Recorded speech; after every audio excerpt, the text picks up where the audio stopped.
Theme of our Bible study this week is Blessed are those who hunger and thirst after justice, or as in our translations, righteousness. There are different reasons why there is a failure to hunger after justice. The first is indifference. There are those who do not hunger and thirst after anything, neither justice nor pleasure nor anything. They may be like this because they are shallow thinkers, not able to focus on anything. Another reason is they may merely be interested to seek shallow pleasures, or they may be anxious to avoid being seized by anything. And so those are some of the attitudes that prevent us from being passionate or zealous about things. This attitude is best illustrated in the verses Revelations 3, verses 15 to 17, which we'll be looking at in the Bible study. The second reason why there is a failure to hunger after righteousness is that we hunger after the wrong things. This is seen in pride, where we hunger after our own glory or power, an idol, or a false ideal.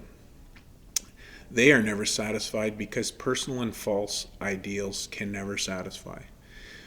True satisfaction can only come from God, and so when we set our passions to something less than that, we will always fail to be satisfied. Another error is to seek not justice, but our own blessedness or happiness. Blessedness is the byproduct, or meant to be the byproduct, of seeking what is right. And if we make it an end in itself, this will also fail.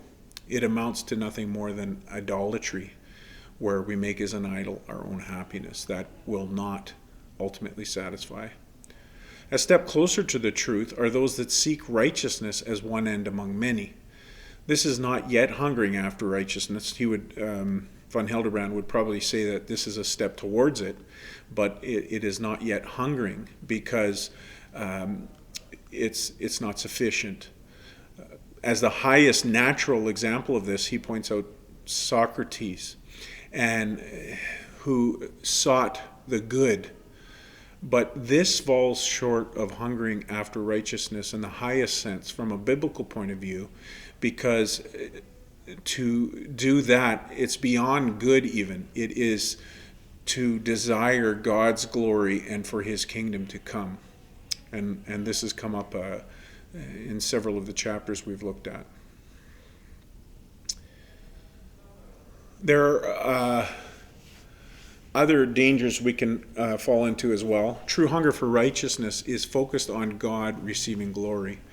This differs from errors of another sort, and that is a natural enthusiasm for the kingdom of God, which seeks God's kingdom fervently, but in one's own strength. This has a proper goal of seeing God's reign, but it is sought carnally, and therefore violently, rather than through love.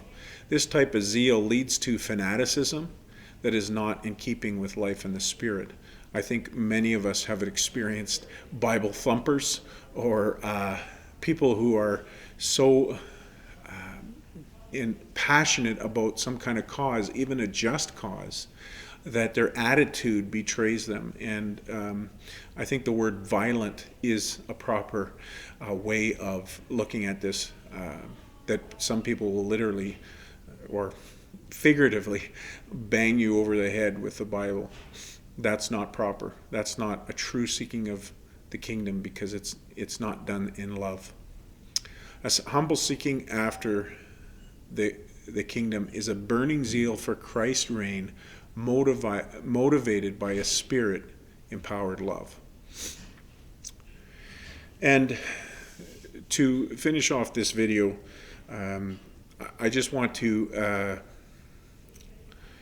quote a poem that's at the end of this book, and it's often that he has these poems. I don't usually read them, but this one just hit me, so I'm going to read it to you as we close this video.